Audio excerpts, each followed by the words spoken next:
அனைவருக்கும் வணக்கம். TNPSC group 1 mains 2025 ஓகேங்களா. ஸோ ப்ரிலிம்ஸ் முடித்த கையோட அடுத்த கட்டத்துக்கு வந்தாச்சு.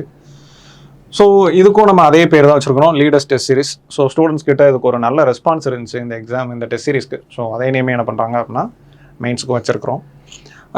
இந்த குரூப் 1 மெயின்ஸ் டெஸ்ட் சீரிஸை பொறுத்த வரைக்கும் பார்த்தீங்கன்னா நம்ம எத்தனை டெஸ்ட்டு கண்டக்ட் பண்ண போகிறோம், என்னெல்லாம் பிளானு அப்படிங்கிறத தான் நம்ம இந்த வீடியோவில் பார்க்குறோம். நான் இப்போது உங்களுக்கு பேப்பர் 4 என்ன பண்ணேன்னா நான் எக்ஸ்பிளைன் பண்ணுறேன், சரிங்களா. ஸோ இது உங்களுக்கு பேப்பர் 1 சார் எக்ஸ்பிளைன் பண்ணியிருப்பாங்க, இன்னொரு வீடியோவில் பேப்பர் 2 பண்ணுவாங்க, அப்படியே உங்களுக்கு ஒவ்வொன்றா வந்துடும். ஸோ இதில் பார்த்தீங்கன்னா நான் பேப்பர் 4 பண்ணுறேன், ஓகேங்களா. ஸோ இந்த 2025க்கான குரூப் 1 மெயின்ஸ் டெஸ்ட் சீரிஸில் நம்ம மொத்தமாக எத்தனை டெஸ்ட்டு கண்டக்ட் பண்ணுறோம் அப்படின்னா 25 டெஸ்ட்டு பிளான் பண்ணுறோம், சரிங்களா. எஃபெக்டிவான டெஸ்ட்டு 25 தான். பார்த்தீங்கன்னா ஒரு பேப்பருக்கு 4 டெஸ்ட்டு, சரிங்களா. இப்போ நீங்கள் பார்த்தீங்கன்னா செக்ஷனெல்லாம் பார்த்தீங்கன்னா எத்தனை இருக்குது அப்படின்னா ஒரு 12 இருக்குது, செக்ஷனெல்லாம் ஒரு 12. ஸோ அதே மாதிரி பார்த்தீங்கன்னா ஃபுல் டெஸ்ட்டு, அதுக்கப்புறம் ரிவிஷன் டெஸ்ட்டு, சரிங்களா. ஸோ அப்படி பார்க்கும்போது நமக்கு ஜிஎஸ்ல 3 பேப்பர் வருது. ஸோ ஒவ்வொன்றுக்கும் 4 அப்படிங்கிற மாதிரி 4+1 4+1 அப்படிங்கிற மாதிரி வந்துகிட்டே இருக்கும், சரிங்களா. ஸோ ஒரு ரிவிஷன் டெஸ்ட்டு, 2 ஃபுல் டெஸ்ட்டு அப்படிங்கிற மாதிரி வரும். ஸோ ஒரு நல்ல டெஸ்ட். இது எப்படி இந்த டெஸ்ட் சீரிஸை வச்சு பிளான் பண்ணியிருக்காங்கன்னா ஆஸ் இட் இஸ் அங்கே நம்ம போர்டில் எப்படி எழுதுவோமோ அதே மாதிரி தான். இண்டிவிஜுவலாக ஒவ்வொரு சப்ஜெக்டாக முடிக்க அந்த மாதிரிலாம் எதுவுமே இல்லாமல் ஒரு டெஸ்ட் எழுத போகிறோம் அப்படின்னா நமக்கு 3 யூனிட் வரும். அந்த 3 சப்ஜெக்டையுமே சேர்த்து வச்ச மாதிரி தான் என்ன பண்ணுறோம்னா இந்த டெஸ்ட்டை பிளான் பண்ணிடுவோம். என்ன ரீசன் அப்படின்னா ஒரே சப்ஜெக்டை படிச்சுட்டு இருந்தால் மொனோட்டோனஸாக ஃபீல் ஆயிரும், நம்மளால் எஃபெக்டிவாக படிக்க முடியாது. கொஞ்சம் சேஞ்ச் ஓவர் இருந்துச்சு, சப்ஜெக்டில் சேஞ்ச் ஓவர் இருந்துச்சுன்னா சிலபஸையும் கம்ப்ளீட் பண்ணுவோம், அந்த டெஸ்ட் மோடுக்கும் என்ன பண்ணிடுவோம் அப்படின்னா நம்ம அதே மாடியூலுக்கும் என்ன பண்ணியிருப்போம், ப்ராக்டிஸ் ஆகிட்டு இருப்போம். ஸோ அந்த ஐடியாவில் தான் என்ன பண்ணியிருக்காங்க அப்படின்னா அதை ஃபிக்ஸ் பண்ணியிருக்காங்க. ஸோ இந்த ப்ரோக்ராம் எப்படி நடக்குது அப்படிங்கிறத நம்ம இதில் பார்க்கலாம், சரிங்களா. ஓரியன்டேஷன் கிளாஸ் பார்த்தீங்க அப்படின்னா சாட்டர்டே சண்டே நடக்குது. ஸோ ஒரு ஜூம் மீட்டிங்கில் கனிமுருகன் சார் என்ன பண்ணுறாங்க அப்படின்னா என்ன பண்ணலாம் அப்படிங்கிறத இதை பற்றி டிஸ்கஸ் பண்ணுறாங்க. ஸோ ஃபஸ்ட்டு ஒரு பேசிக்காக 0லேருந்து ஆரம்பிக்கிறதுக்காக என்ன பண்ணுறோம் அப்படின்னா செக் பாயிண்ட் 1 அப்படின்னு சொல்லி ஒரு பிளான் பண்ணுறோம். என்ன பண்ணுறாங்க அப்படின்னா 100 மார்க்குக்கு, சரிங்களா, 100 மார்க்குக்கு டைரக்ட் கொஷினை வச்சு இவங்க பரிட்சை எப்படி எழுதுறாங்கன்றதை அசஸ் பண்ணுறோம். நம்மளே நம்மளை அசஸ் பண்ணிக்கிறதா நம்ம டைரக்ட் கொஷினை எப்படி எழுதுறோம் அப்படின்ட்டு. அப்போ என்ன பண்ணுறோம், 10 மார்க் ஒரு 4 கொஷின், 15 மார்க் ஒரு 4 கொஷின், அப்போ 40 + 60 100 மார்க்ஸ் ஆச்சு, சரிங்களா. ஸோ அது என்னது standard check based on direct question. இப்போ சில பேர் என்ன பண்ணுவாங்கன்னா டைரக்ட் கொஷினை ரொம்ப அழகாக எழுதுவாங்க, சில பேர் அனலிட்டிக்கல் கொஷினும் ரொம்ப அழகாக எழுதுவாங்க. அதனால் நம்ம ரெண்டுமே வைக்கிறோம். அப்போ செக் பாயிண்ட் 2 அப்படிங்கிறது என்னென்னு வந்துடுது, அனலிட்டிக்கல் கொஷின் வந்துடுது, சரிங்களா. ஸோ அதுவும் அதே தான், 10 மார்க்கில் ஒரு 4, 15 மார்க்கில் ஒரு 4 எழுதுறோம், சரிங்களா. ஸோ 40 + 60 என்ன ஆகுது, 100 மார்க் வந்துடுது. இந்த ரெண்டையும் என்ன பண்ணுறோம் அப்படின்னா நம்ம இதுக்கு மெட்டீரியல் எல்லாமே உங்களுக்கு ஓரியன்டேஷன் கிளாஸ் எல்லாமே உங்களுக்கு என்ன பண்ணுவாங்க சப்ளை பண்ணிடுவாங்க. அதுலேருந்து தான் கொஷினை கையில் கொடுத்து படிச்சுட்டு வர சொல்லி அதை தான் டெஸ்ட் வைக்க போகிறோம். திடீர்னு ஸ்பாட் டெஸ்ட் மாதிரி தெரியாததெல்லாம் எழுத சொல்ல மாட்டாங்க. கையில் கொடுத்து நம்ம ஒர்க்கு எப்படி இருக்குது, நம்ம படித்தது எப்படி, நம்ம பேப்பரில் எப்படி வருதுங்கிறது நம்மளை அசஸ் பண்ணிக்கிறதுக்காக வைக்கிறது தான் அது. ஸோ அந்த பேப்பரை செக் பண்ணி நம்ம எழுதியிருக்கக்கூடிய பேப்பரை என்ன பண்ணுறோன்னா அனலைஸ் பண்ணுறோம். அனலைஸ் பண்ணும்போது நம்மக்கிட்ட இருக்கக்கூடிய ப்ளஸ் என்ன மைனஸ் என்னன்றதை ஐடென்டிஃபை பண்ணி எதெல்லாம் மாற்றிக்கணும் அப்படிங்கிறத என்ன பண்ணோன்னா ரிவ்யூ நீட்டாக வாங்கிட்டு அதுக்கு அடுத்து தான் என்ன பண்ணுறோன்னா ஃபஸ்ட்டு டெஸ்ட்டுக்கே உள்ளே போகிறோம். மொதல் டெஸ்ட் எத்தனை மார்க்குங்க அப்படின்னீங்கன்னா 250 தான், சரிங்களா. இந்த 100 மார்க் வைக்கிறது, 125 வைக்கிறது, 150, 200 அதெல்லாம் இல்லை. டைரெக்டாகவே மொதல் டெஸ்ட்லேருந்தே நீங்கள் கடைசி வரைக்கும் என்ன 250 மார்க்ஸுக்கு என்னென்னா எழுதி பழங்க. அந்த கொடுத்துருக்கக்கூடிய அந்த விண்டோக்குள்ளே, சரிங்களா, அந்த ஒரு 3 மணி நேரம் அந்த விண்டோக்குள்ளே நம்ம எழுதி பழகணும் அப்படின்னா தான் கரெக்டாக இருக்கும். ஸோ அதே மாதிரி தான் ஆக்சுவலாக உங்கள் பேப்பர் 1 சார் எக்ஸ்பிளைன் பண்ணியிருப்பார், சரிங்களா. இன்னொரு வீடியோவில் பார்க்கலாம். இப்போ நம்ம பேப்பர் 4 பார்க்கலாம். ஓகே, ஆக்சுவலாக நல்லா பார்த்தீங்க அப்படின்னா இந்த ஜிஎஸ் பேப்பர் 3 இருக்கு இல்லையா, அதாவது பேப்பர் 4 கட்டாய தமிழுக்கு அப்புறம், சரிங்களா. கட்டாய தமிழுக்கு அப்புறம் பார்த்தீங்கன்னா பேப்பர் 1 பேப்பர் 2 பேப்பர் 3 அப்படிங்கிற மாதிரி நம்ம சொல்கிறோம், சரிங்களா. ஜிஎஸ் பேப்பர் 3 பொறுத்த வரைக்கும் பார்த்தீங்கன்னா கிரிட்டிக்கலான பேப்பர் அப்படின்னு சொல்லி பார்ப்போம். நீங்கள் மெயின்ஸ் மார்க் வந்ததுக்கப்புறம் பார்த்தீங்க அப்படின்னா எல்லாரும் மொதல் பேப்பர் நல்ல மார்க் வாங்கியிருப்பாங்க, 2ஆவது பேப்பர் நல்ல மார்க் வாங்கியிருப்பாங்க. ஆனால் 3ஆவது பேப்பர் மட்டும் என்ன பண்ணியிருப்பாங்கன்னா மொதல் 2 மார்க்கை விட கம்மியாக தான் வாங்கியிருப்பாங்க. என்ன காரணம் அப்படின்னா இந்த 3ஆவது பேப்பர் ஒரு கிரிட்டிக்கல் சப்ஜெக்ட்ஸு உள்ளே இருக்குது, சரிங்களா. ஜாகிரஃபி, என்விரான்மெண்ட்டு, அதுக்கப்புறம் என்ன இருக்குது எக்கனாமிக்ஸ் இருக்குது. அப்போ எக்கனாமிக்ஸ் 100 மார்க்கு, ஜாகிரஃபி என்விரான்மெண்ட்டில் தலா என்ன பண்ணுறாங்க 75 வச்சு 250 மார்க்ஸ் இந்த பரீட்சை நடக்குது. அப்போ 3மே கிரிட்டிக்கலான சப்ஜெக்ட். இப்போ பார்த்தீங்க அப்படின்னா அந்த கொஸ்டின் எடுக்கிறவங்க பார்த்தீங்கன்னா சென்ட்ரல் யூனிவர்சிட்டியில் இருந்தோ இல்லை முக்கியமான ஒரு ப்ரொஃபஸர் யாராவது இருக்கிறாங்க அப்படின்னா அவங்க ஹை எஸ்டீமில் இருந்து எடுப்பாங்க, சரிங்களா. ஸோ பார்த்தீங்க அப்படின்னா அவங்க யூபிஎஸ்சி ப்ரிப்பேர் பண்ணியிருப்பாங்க, இல்லை பண்ணியிருப்பாங்க. இது எல்லாமே என்னென்னா ஆப்ஷனல் பேப்பராகவே இருக்கும் பாருங்கள். இப்போ ஜாகிரஃபி ஆப்ஷனு யூபிஎஸ்சி படிக்கிறவங்க என்ன பண்ணியிருப்பாங்க, என்விரான்மெண்ட்டு. ஸோ இது எல்லாத்துலேயும் ஸ்ட்ராங்காக இருப்பாங்க. அந்த 3 சிக்கலான பேப்பர் ஒன்று போல இங்கே இருக்குது. இப்போ ஃபஸ்ட் பேப்பர் எடுத்தால் மாடர்ன் இந்தியா, டிஎன்பிசி படிக்க ஆரம்பிச்ச எல்லாருமே என்ன பண்ணிடுவாங்க, மாடர்ன் இந்தியா படிக்க ஆரம்பிச்சிருப்பாங்க, அது காப்பாற்றி விட்ரும். அடுத்து பார்த்தீங்கன்னா செகண்ட் பேப்பரில் வந்து பாலிட்டி காப்பாற்றி விடும். ஆனால் இங்கே பார்த்தீங்கன்னா 3மே சிக்கலான பேப்பர். சரிங்களா. அதனால் இதுக்கு அதிகமாக என்ன பண்ணணும், படித்தா தான் என்ன பண்ணணும் அப்படின்னா, நம்ம நீங்கள் பார்த்தீங்கனாலே தெரியும் 3வது பேப்பர் மார்க் கம்மியாக தான் இருக்கும். அப்போ இதுக்கு அதிகமாக ப்ரிப்பேர் பண்ணி அதிகமாக படிக்கணும். சரிங்களா. ஸோ பாருங்கள், முதல்ல 11வது டெஸ்ட் என்ன பண்ணுறோம் அப்படின்னா general geography with reference to Tamil Nadu. இது title geography, environment, Indian economy. அப்போ ஜாகிரஃபியில் நமக்கு என்ன பண்ணுறாங்க, 75 மார்க் வருது. 75 மார்க் வரக்கூடியது இது 2 ஜாகிரஃபியும் என்விரான்மெண்ட்டும் வருது. அப்போ எப்படி கேள்வி கேட்பாங்க அப்படின்னா 10 மார்க்கில் 4 கொடுத்து 3 எழுத சொல்லுவாங்க, 15 மார்க்கில் 4 கொடுத்து 3 எழுத சொல்லுவாங்க. அப்போ 10 மார்க்கில் 4 கொடுத்து 3 எழுத சொன்னாங்கன்னா 3 × 10 30 ஆச்சு. 15ல் என்ன பண்ணுறாங்க, ஒரு 3னா 45 ஆச்சு. அப்போ 30 45 75, அதே தான் இருக்கும். அப்போ இந்த சிலபஸை இதே பேட்டர்னில் தான் நம்ம என்ன பண்ணுறோம், படிக்கிறோம். அப்போ போர்டில் இப்படி தான் வரப்போகுது, இந்த ஆர்டரில் தான் இருக்கும். அதே மாதிரி தான் நம்ம கடைசி நான் முடியும் போது உங்களுக்கு ப்ரீவியஸ் இயரில் என்னெல்லாம் கேட்டிருந்தாங்க அப்படிங்கிறத பார்ப்போம். அப்போ நீங்கள் மெயின்ஸை படிக்கணும் அப்படின்னா ஃபஸ்ட்டு சிலபஸை நல்லா உங்களுக்கு வந்து ஏரியா தெரியணும். இப்போ லாஸ்ட் டைம் பார்த்தீங்க அப்படின்னா ஒரு சின்ன வார்த்தை போன்சாயின்னு ஒரு சின்ன வார்த்தை இருந்துச்சு, அதை வச்சு கேள்வி வந்துருச்சு.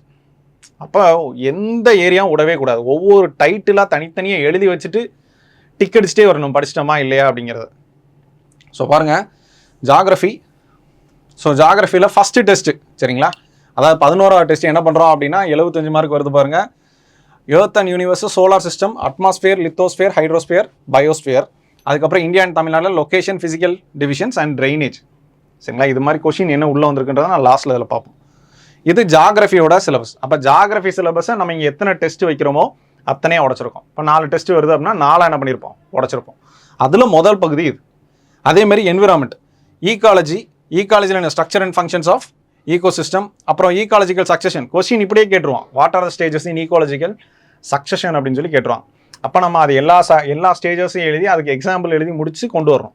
அப்போ நம்ம அந்த சப்ஜெக்டை சிலபஸில் இருக்கக்கூடிய வார்த்தைக்கு முழு அர்த்தமும் அதோட ஏரியா நமக்கு 100% தெரிஞ்சால் மட்டும்தான் என்ன பண்ண முடியும், கொஸ்டின் அவங்க எப்படினாலும் கேட்கலாம். ஏரியா 100% தெரிஞ்சிச்சுன்னா அவங்க கேட்குற விதத்துக்கு ஏற்ற மாதிரி நம்ம என்ன பண்ணிக்கலாம், மாற்றி எழுதிக்கலாம். ஸோ பாருங்கள், ecological succession, ecosystem services, biodiversity conservation. அதுக்கப்புறம் பயோடைவர்சிட்டியில் பார்த்தீங்கன்னா என்னென்னு கொடுக்குறாங்க, biodiversity types, biodiversity hotspot, biodiversity significance and threads, inside to excite to conservation and measures. சரிங்களா. ஸோ இது நம்ம ஸ்கூல் புக்கில் இருக்கக்கூடியது தான். இப்போ இதில் என்னென்னா ஜாகிரஃபியும் என்விரான்மெண்ட்டு கிட்டத்தட்ட ஒன்று போல் இருந்த மாதிரி இருக்கும் படிக்கிறது. சரிங்களா. ஜாகிரஃபியோட பின்பகுதியில் இருக்கிறது பூராமே என்ன இருக்கும் அப்படின்னா கன்வென்ஷன்ஸாக இருக்கும். சரிங்களா. பொல்யூஷன், ஏர் பொல்யூஷன், இந்த மாதிரி ஏரியாவாக இருக்கும். என்விரான்மெண்ட் 100% நம்ம அதை தான் படிக்க போகிறோம். அதில் இந்த பேப்பரில் இருக்கக்கூடிய ஒரே அட்வான்டேஜ் என்னென்னா, இந்த என்விரான்மெண்ட் படிக்கிறதுனால நம்ம ஜாகிரஃபியில் இருக்கக்கூடிய பின்னாடி வரக்கூடிய ஏரியா என்ன பண்ண மாட்டோம்னா பெரிய அளவில் நம்ம படிக்கணும். ஏன்னா இதான் ஃபுல்லாக படிச்சிருவோமே. ஸோ அடுத்து பார்த்தீங்கன்னா இந்தியன் எக்கனாமி. ஸோ பாருங்கள், features of Indian economy, national income, capital formation, national economic policy, NITI Aayog. அப்புறம் பார்த்தீங்கன்னா agriculture, role of agriculture, land reforms, agriculture society, green revolution. சரிங்களா. ஸோ இந்த மாதிரி அடுத்து contract farming, price policy, public distribution system, subsidy, food security, agriculture marketing, crop insurance, இது எல்லாமே. அதுக்கப்புறம் பார்த்தீங்கன்னா இண்டஸ்ட்ரி, ரொம்ப முக்கியமான ஒரு ஏரியா. சரிங்களா. ரொம்ப முக்கியமான ஏரியா. ஸோ இப்படி என்ன ஆகுதுன்னா முதல் டெஸ்ட்டு முடியுது. அடுத்தது பார்த்தீங்கன்னா 2வது டெஸ்ட். இதேமாதிரி என்ன பண்ணுறோம், ஜாகிரஃபி சிலபஸை உடச்சி அதுக்கு ஒரு பகுதி, என்விரான்மெண்ட் சிலபஸை உடச்சி அதுக்கு ஒரு பகுதி, இந்தியன் எக்கனாமி முடிச்சு என்ன பண்ணுறோம் அதுக்கு ஒரு பகுதி. அப்போ 75, 75, 100 இந்த பேட்டர்னுக்கே நம்ம பழகிடும். சரிங்களா. இது மாதிரி என்ன பண்ணுறோம், 4 டெஸ்ட்டு. சரிங்களா. இது மாதிரி 4 டெஸ்ட்டை பிளான் பண்ணி முடிக்கிறோம். இதுக்கப்புறம் என்ன பண்ணுறோம், ஃபுல் டெஸ்ட்டு வந்துடுது. சரிங்களா. ஃபுல் டெஸ்ட்டு 250 எழுதுவீங்க. அப்போ இந்த டெஸ்ட் சீரிஸோட ஐடியாலஜி இப்படி தான் இருக்க போகுது. சரிங்களா. கட்டாய தமிழில் என்ன பண்ணுறோம் ஒரு 4, கடைசி மார்க் டெஸ்ட் என்ன பண்ணுறோம் ஒரு 3 எழுதுகிறோம். அப்போ நீங்கள் ஃபஸ்ட்டு இந்த இதை நல்லா புரிஞ்சுக்கோங்க. பேப்பர் 4 அதாவது GS3. சரிங்களா. இப்போ geography, environment, biodiversity and disaster management, Indian economy, current economic trends and impact of global economy அப்படிங்கிறதுல யூனிட் வைஸ் டெஸ்ட்டு எத்தனை பண்ணுறோம்னா 4 போடுறோம். சரிங்களா. அதாவது சிலபஸை உடச்சி என்ன பண்ணுறோம் 4 டெஸ்ட் எழுதுகிறோம். ஃபுல் ரிவிஷன் டெஸ்ட்டு அதை என்ன பண்ணுறோம் ஒரு டெஸ்ட். ஸோ இப்போ பாருங்க, இந்த டெஸ்ட் சீரிஸ் இதுக்கு தான் என்ன பண்ணுறாங்கன்னா என்ன ஸ்கீமில் இந்த நடத்துகிறோம் அப்படிங்கிறது இதில் பார்க்குறோம். ஸோ பார்த்தீங்கன்னா பேப்பர் 4 GS3 சரிங்களா, நம்ம சிலபஸ் என்ன பண்ணியிருக்கிறோம், நம்ம 4 உடச்சி தான் 4 டெஸ்ட் சரிங்களா. நம்ம ஏன்னா ஒவ்வொன்றும் கம்பைன் பண்ணி தான் வைக்கிறோம். ஜாகிரஃபி இருக்கக்கூடிய சிலபஸை 4 உடைக்கிறோம், எக்கனாமிக்ஸ் என்விரான்மெண்ட் சிலபஸை ஒரு 4 உடைக்கிறோம், இந்தியன் எக்கனாமியை 4 உடச்சி ஒவ்வொரு first part, second part, third part அப்படின்னு சொல்லி 4 டெஸ்ட் கண்டக்ட் பண்ணுறோம். அதுக்கடுத்து பார்த்தீங்கன்னா ஒரு ஃபுல் டெஸ்ட்டு, அதுக்கப்புறம் ஒரு ரிவிஷன் டெஸ்ட், ஒரு ஃபுல் டெஸ்ட் அப்படிங்கிற மாதிரி வச்சு டோட்டலாக என்ன பண்ணுறோம், இதுக்கு டெஸ்ட் கண்டக்ட் பண்ணுறோம். மொத்தமாக என்ன ஆகுதுன்னா ஒரு 25 டெஸ்ட் சீரிஸ் வருது. நல்லா பார்க்க போனால் இதில் நம்ம வந்து ஃபுல் எஃபிஷியண்டாக போட போகிற டெஸ்ட்டு 12 தான். அதுக்கப்புறம் எல்லாமே என்ன ஆகுது, ரிவிஷன் டெஸ்ட்டு தான் என்ன ஆகுதுன்னா வருது. அப்போ இந்த டெஸ்ட்டை என்ன பண்ணுங்கன்னா 100% எழுதும். இந்த டெஸ்ட்டை ஆப்சென்ட் ஆகுறது, அதுக்கப்புறம் ஒரு டெஸ்ட் இந்த சப்ஜெக்ட் நான் வேண்டாம் ஸ்கிப் பண்ணிக்கிறேன்னு சொல்லி பண்ணுறது மட்டும் என்ன பண்ணக்கூடாதுன்னா விடக்கூடாது. இந்த எல்லா டெஸ்ட்டையுமே என்ன பண்ணணும்னா எழுதும் சரிங்களா. ஸோ அதை வந்து விட்டுறாதீங்க. எல்லா டெஸ்ட்டையுமே என்ன பண்ணணும்னா கண்டிப்பாக எழுதியே ஆகணும். அப்படி எழுதும்போது என்னன்னா இதுக்கு ஒர்க் பண்ணுறது, ஏன்னா பேப்பர் கம்ப்ளீட் பண்ணுறதுங்கிறது ஒரு முக்கியமான ஸ்கில்லு சரிங்களா. பேப்பர் கம்ப்ளீட் பண்ணாமல் வந்தால் சர்வீஸ் கிடைக்குமா வைக்குமா அப்படின்ட்டு ஒரு குழப்பத்திலே இருப்பாங்க. பொதுவாக பேப்பரை கம்ப்ளீட் பண்ணிட்டு வந்தால் என்ன சொல்லுவாங்க, ஓகே பேப்பர் கம்ப்ளீட் பண்ணியாச்சு அப்படின்ற ஒரு வார்த்தை வருது. இப்போ பேப்பர் கம்ப்ளீட் பண்ணணும், நமக்கு என்ன தேவை, சரக்கு தேவைப்படும். இப்போ அது என்ன பண்ணணும், இதை ஃபுல்லாக படிச்சு தான் ஆகணும் சரிங்களா. ஸோ இதுதான் ஓகேங்களா. இப்போ இந்த ஐடியாவில் தான் என்ன பண்ண போகிறோம் அப்படின்னா இந்த டெஸ்ட் சீரிஸ் வந்து போகுது. இப்போ நம்ம என்ன பண்ணலாம்னா அந்த ப்ரீவியஸ் இயர் கொஸ்டின் இந்த சிலபஸ் வச்சு என்ன பண்ணுறான், எப்படி கேட்குறான் அப்படிங்கிறத நம்ம பார்க்கலாம். ஸோ இப்போ பார்த்தீங்க அப்படின்னா டிஎன்பிஎஸ்சியோட ஸ்பெசிமன் சரிங்களா, போன வருஷத்தோட அந்த கொஸ்டின் எப்படி கேட்டிருக்கிறாங்க அப்படிங்கிறத பார்த்தீங்க அப்படின்னா சிலபஸோட இம்பார்ட்டன்ஸ் என்ன, இந்த டெஸ்ட் எப்படி இருக்குது அப்படிங்கிறது உங்களுக்கு தெரியும். அதனால தான் அந்த ஒரிஜினல் ஃபைலை அப்படியே எடுத்து வச்சிருக்கிறேன். ஸோ பாருங்கள், செக்ஷன் ஏல ஒவ்வொரு வினாவிற்கும் 10 மதிப்பெண்கள், கொடுக்கப்பட்டுள்ள 4 வினாக்களில் எவையும் 3 வினாக்களுக்கு மட்டும் விடையளிக்கவும் அப்படின்றாங்க சரிங்களா. ஸோ இது வந்து 10 மார்க் கொஸ்டின். இப்போ பாருங்கள், இந்த ஜாகிரஃபியில் ஃபர்ஸ்ட் என்ன கேட்குற மாதிரி elaborate the industrial problems of India அப்படிங்கிறாங்க சரிங்களா. இண்டஸ்ட்ரியல் ப்ராப்ளம்ஸ் ஆஃப் இந்தியா அப்படின்னு என்ன சொல்லலாம், அர்பனைசேஷன் ஆகுது, பொல்யூஷன் ஆகுது, இந்த மாதிரியான ப்ராப்ளம் நிறையா இருக்கும். ஸோ அது என்னென்ன ப்ராப்ளம் ஆகுது அப்படிங்கிறத ஒரு 10 மார்க் அளவுக்கு என்ன பண்ணணும் அப்படின்னா நம்ம எழுதணும் சரிங்களா.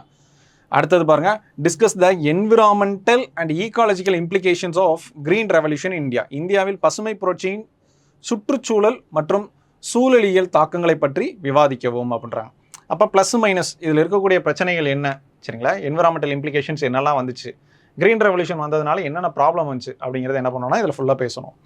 அடுத்தது பார்த்தீங்க அப்படின்னா discuss the need of conservation and utility of water resources in India. அப்போ சிலபஸில் பார்த்தீங்கன்னா ட்ரைனேஜ், வாட்டர் ரிசோர்ஸஸ்னு ஒரு டாபிக் இருக்கும். அப்போ என்ன பண்ணுறான், அதுலேருந்து தான் இந்த கொஸ்டின் எடுக்கிறான். அடுத்தது பாருங்க, discuss the topography of Chambal basin and trace the ravines present in Tamil Nadu. Chambal படுகையில் காணப்படும் நிலப்பரப்பை பற்றி விவாதிக்கவும் மற்றும் தமிழ்நாட்டில் உள்ள பள்ளத்தாக்குகளை கண்டறியும்ன்றாங்க. அப்போ ஃபிசிக்கல் ஃபீச்சர்ஸ் அப்படின்னு சொல்லி ஒரு டாபிக் இருக்குது. அப்போ அதுலேருந்து என்ன பண்ணுறாங்கன்னா இந்த கொஸ்டின் வருது. ஸோ சிலபஸை நீங்கள் நல்லா என்ன பண்ணணும்னா கோத்ரூ பண்ணணும். இப்போ நம்ம இங்கே வைக்கக்கூடிய டெஸ்ட்லேயே என்ன பண்ணணும்னா கொடுத்துருக்கக்கூடிய சிலபஸை 4 உடைச்சாச்சு. அப்போ என்ன பண்ணுறோம், 25% தான் நம்ம படிக்கிறோம் அந்த ஒரு சப்ஜெக்டில். அப்போ அந்த 25% படிக்கும்போது ஏன்னா அது 4ல் 1 பங்கு தான் படிக்கிறோம். அதை என்ன பண்ணிடணும் 100% படித்து முடிச்சிடும். இப்படி 4 தடவை பண்ணும்போது ஆட்டோமேட்டிக்காக என்ன பண்ணிடும், 100% நம்ம சிலபஸை என்டையராக என்ன பண்ணிடலாம், கவர் பண்ணிடலாம். அடுத்து பாருங்கள், 15 மார்க் பாருங்கள்.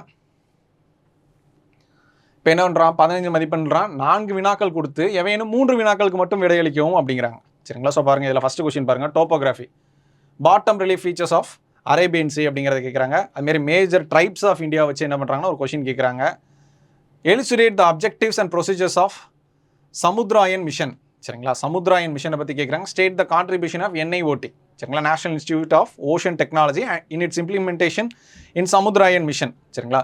சமுத்ராயன் மிஷன்னா என்னன்னு கேட்குறான், அதில் NIOTயோட கான்ட்ரிபியூஷன் என்ன அப்படிங்கிறதையும் என்ன பண்ணுறாங்கன்னா கொஸ்டின் கேட்குறாங்க. அடுத்து பாருங்கள், compare and contrast between national park, sanctuary, biosphere and examine the objectives of MAB programme சரிங்களா. மேன் அண்ட் பயோஸ்பியரோட ப்ரோக்ராம் பற்றி கேட்குறாங்க. அப்போ ஜாகிரஃபி பாருங்கள், இந்த பயோஸ்பியர் அப்படிங்கிறது என்விரான்மெண்ட் மாதிரி இருக்கும், பட் எங்கே வந்துருச்சு, ஜாகிரஃபிக்குள்ளேயே வந்துருச்சு சரிங்களா. முதல்ல பார்த்தீங்கன்னா இண்டஸ்ட்ரியல் பொல்யூஷனை பற்றி, இண்டஸ்ட்ரியலை பற்றி கேட்டிருந்தாங்க. ஸோ இந்த 2 டாப்பிக்குமே என்னென்னா இன்டர் ரிலேட்டட் தான். ஒன்று போல் நீங்கள் படித்து முடிச்சிடலாம். அடுத்தது பார்ப்போம், நம்ம என்விரான்மெண்ட்டை பார்ப்போம். இதுவும் அதே மாதிரி தான். 75 வரதால் என்ன பண்ணுறாங்க, 4 கொடுத்து 3 எழுத சொல்கிறாங்க சரிங்களா. ஸோ ஃபஸ்ட்டு பாருங்கள், significance of Kigali amendment, Montreal புரோட்டோகாலை பேஸ் பண்ணது 2014 கொண்டு வந்திருப்பாங்க. அப்போ அதை பேஸ் பண்ணி ஹைட்ரோஃப்ளூரோ கார்பன்ஸ் வந்து என்ன பண்ணுறாங்கன்னா அது எப்படி குறைக்கிறது அப்படிங்கிறத அந்த டைம் ஃப்ரேம் ஷெடியூலை வச்சு என்ன பண்ணுறாங்கன்னா கால வரிசை பற்றி நம்ம என்ன பண்ணுறாங்கன்னா சொல்கிறாங்க. இதில் இருக்கக்கூடிய ஒவ்வொரு கீவேர்டையும் பேஸ் பண்ணி என்ன பண்ணணும் படிக்கணும் சரிங்களா. அடுத்து பாருங்கள், discuss the factors responsible for changing monsoon patterns in India. சரிங்களா, மான்சூன் பேட்டர்ன் எப்படியெல்லாம் மாறுது. நம்ம மான்சூன் அப்படிங்கும்போது என்ன நினைப்போம், ஜாகிரஃபி நினச்சிட்டு இருப்போம். சரிங்களா, இங்கே மான்சூன் பேட்டர்ன் மாறுறதுக்கான என்விரான்மெண்டல் பிரச்சனை என்னங்கிறத ஆஸ்பெக்டில் எழுதும். ஓகேவா. அடுத்து பாருங்க, explain the significance of mission life style for environment in climate action. காலநிலை நடவடிக்கைகளில் சுற்றுச்சூழலுக்கான பணி வாழ்க்கை முறையின் முக்கியத்துவத்தை விளக்கும். அப்போ கிளைமேட் சேஞ்சை வச்சு என்ன பண்ணுறோம், லைஃப் ஸ்டைல் எப்படியெல்லாம் மாறுது, அதை பேஸ் பண்ணி என்ன பண்ணுறாங்க, அதோட முக்கியத்துவம் என்ன, சிக்னிஃபிகன்ஸ் என்ன அப்படிங்கிறத என்ன பண்ணால் கொஸ்டின் கேட்குறாங்க. அடுத்து பாருங்கள், discuss about the solar scheme of Tamil Nadu government and its implication. இது வந்து ஒரு ஸ்கீமு, எது ரிலேட்டடான ஸ்கீமு, என்விரான்மெண்ட் கிளைமேட் சேஞ்ச் ரிலேட்டடான ஒரு ஸ்கீம். அப்போ கிளைமேட் சேஞ்சுக்காக கவர்மெண்ட் எடுத்துருக்கக்கூடிய ஒரு நடவடிக்கை. ஸோ அதை என்ன பண்ணுறாங்கன்னா ஒரு கொஸ்டின் கேட்குறாங்க. அப்போ இந்த 4 கொஸ்டின் என்ன பண்ணணும், நீங்கள் ஒன்றே ஒன்று தான் ஆப்ஷனில் வரலாம், மிச்சம் 3 என்ன பண்ணணும், கண்டிப்பாக எழுதி ஆகணும். இப்போ சப்போஸ் இந்த 25% சிலபஸை 4 உடைக்கும் போது நீங்கள் ஏரியா படிச்சிருங்க, மொத்த ஜாகிரஃபி வரும்போது என்ன பண்ணணும், மொத்த ஜாகிரஃபிலேருந்து 10 மார்க் 4 தான் கேட்பாங்க, அதில் 1 மட்டும் தான் விட முடியும். அப்போ நீங்கள் சிலபஸை ஃபுல்லாக படிக்காமல் போனீங்கன்னா மாட்டிக்கிறதுக்கான வாய்ப்புகளும் இருக்குது. சரிங்களா, நமக்கு 2 கொஸ்டின் தெரியாமல் போயிடுச்சு அப்படின்னா ஒன்றும் பண்ண முடியாது. அப்போ ஒரு கொஸ்டின் என்ன பண்ணணும், எதையாவது ஃபில் பண்ணி வைப்போம். அவன் அந்த ஒரு கொஸ்டினோட இம்ப்ரெஷன் வந்து அடுத்து பின்னாடி வரக்கூடிய எல்லா கொஸ்டின்லையும் என்ன ஆகுனா பாதிப்பு உண்டாகும். அடுத்தது எக்கனாமிக்ஸ். இது பார்த்தீங்க அப்படின்னா என்ன சொல்கிறாங்க, சார் இது என்விரான்மெண்ட்டில் 15 மார்க்ஸ் 4 கொடுத்து என்ன பண்ண சொல்கிறாங்க, 3 எழுத சொல்கிறாங்க. இது பாருங்கள், என்விரான்மெண்டல் இம்பாக்ட் அசஸ்மெண்ட்டை வச்சு என்ன பண்ணுறாங்கன்னா ஒரு கொஸ்டின் கேட்குறாங்க. அதே பாருங்கள், பயோ மைனிங். சரிங்களா, effective method to reclaim open dump sites, bio மைனிங்கை பேஸ் பண்ணி ஒரு கொஸ்டின் கேட்குறாங்க. Benefits of national park, wildlife sanctuaries. இது பாருங்கள், ஜாகிரஃபி ஆஸ்பெக்ட்லேயே ஒரு கொஸ்டின் வந்திருக்கு, என்விரான்மெண்ட் ஆஸ்பெக்ட்லேயே ஒரு கொஸ்டின் வந்திருக்கு. சரிங்களா, அதில் கேட்ட கேள்வி வேறு, இதில் கேட்ட கேள்விங்கிறது வேறு. அடுத்து பாருங்கள், explain the structural components and their functions in ecosystem. அப்போ ஈகோசிஸ்டம் பேஸ் பண்ணி ஒரு கொஸ்டின். சரிங்களா, அடுத்தது பாருங்கள், நம்ம மொதல் டெஸ்ட்லேயே இந்த டாபிக் கவர் ஆகும். அடுத்து பாருங்கள், இது எங்கே வந்துருச்சு, நம்ம எக்கனாமிக்ஸ்குள்ளே வந்துருச்சு. அப்போ பார்த்தீங்கன்னா என்ன ஆகுது, 5 கொஸ்டின் கொடுத்துட்றான், 4 எழுத சொல்கிறான். சரிங்களா, அங்கே என்ன பண்ண சொல்கிறாங்கன்னா என்விரான்மெண்ட் அண்ட் ஜாகிரஃபியில் 4 கொடுத்து 3 எழுத சொல்கிறாங்க. இங்கே 100 மார்க் வருது இல்லையா, அதனால் ஒரு 10 மார்க்கும் ஒரு 15 மார்க் என்ன ஆகுதுன்னா கூடும், டோட்டலாக 25 மார்க்ஸ் கூடுது, அவ்வளோதான். அப்போ என்ன சொல்கிறாங்கன்னா இங்கே ஆப்ஷன் பாருங்கள், 5 கொடுக்குறாங்க, ஆனால் இங்கே என்ன சொல்கிறாங்கன்னா 4 எழுதணும். அப்புறங்க இந்தியன் எக்கனாமி வச்சு என்ன பண்ணுறாங்க, R&D. சரிங்களா, அதை வச்சு கேட்குறாங்க. அதுமாரி role of public sector in Indian economic டெவலப்மெண்ட்டை கேட்குறாங்க. அப்புறம் என்ன சொல்கிறாங்க, role of technology in improving the efficiency of PDS. சரிங்களா, பப்ளிக் டிஸ்ட்ரிபியூஷன் சிஸ்டம் பேஸ் பண்ணி என்ன பண்ணால் ஒரு கொஸ்டின் கேட்குறாங்க. நியூ எக்கனாமிக் பாலிசி வச்சு என்ன பண்ணால் ஒரு கொஸ்டின் கேட்குறாங்க. அதுக்கப்புறம் பாருங்கள், business opportunities are budding entrepreneurs in travel and tourism sector. Travel and tourism செக்டாரில் ஆண்டர்பிரனர்ஸ்க்கு என்னென்ன வாய்ப்புகள்லாம் இருக்குது, அதை பேஸ் பண்ணி ஒரு கொஸ்டின் கேட்கும். அப்போ இந்த 5 கேள்வியில் நம்ம என்ன பண்ணணும், 4 எழுதி ஆகணும். அடுத்தது பாருங்கள், எக்ஸ்பிளைன் த ரோல் ஆஃப். இது வந்து என்னாவது 15 மார்க், இதுவும் அதே கதை தான். 5 கொடுத்து என்ன பண்ண சொல்லுவாங்க, 4 எழுத சொல்கிறாங்க. அப்போ பாருங்க, ரோல் ஆஃப் NBFC. சரிங்களா, நான் banking financial institution for Indian economic development, அதோட பங்கு என்னன்னு கேட்குறாங்க. Tax revenue. சரிங்களா, அதை பற்றி கேட்குறாங்க. இதெல்லாம் கோரான ஸ்கூல் புக்கில் இருக்கக்கூடிய மேட்ரு, அப்படியே கேட்குறாங்க. அடுத்து வந்து discuss the global economic crisis and its impact on selected economic indicators of India. சரிங்களா, எக்கனாமிக் இண்டிகேட்டர்ஸை பேஸ் பண்ணி கேட்குறாங்க. குளோபல் எக்கனாமிக் கிரைசிஸை பற்றி நம்ம என்ன புரிஞ்சுக்கிட்டோங்கிறத நம்ம இதில் எழுதணும். அடுத்து பாருங்க, evaluate the progress of power sector development in Tamil Nadu after independence.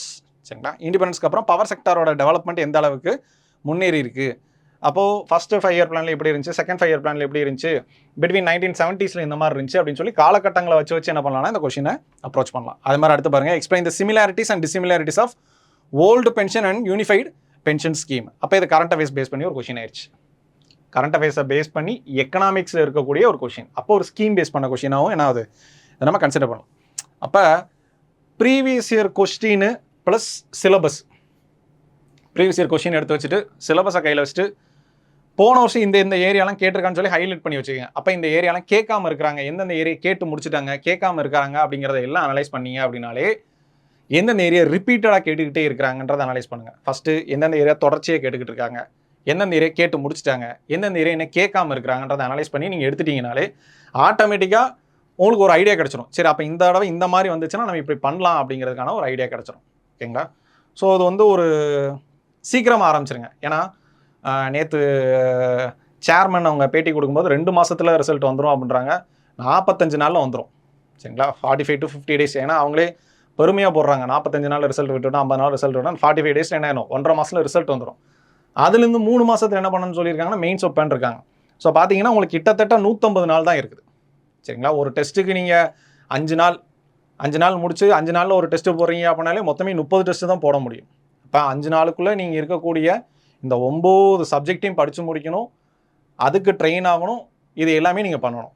So ஹெக்டிக்காக இருக்க டைமு உடனடியாக என்ன பண்ணுங்கன்னா இதுக்கு ஸ்டார்ட் பண்ண ஆரம்பிங்க. ஓகேங்களா? வாழ்த்துக்கள். தேங்க்யூ.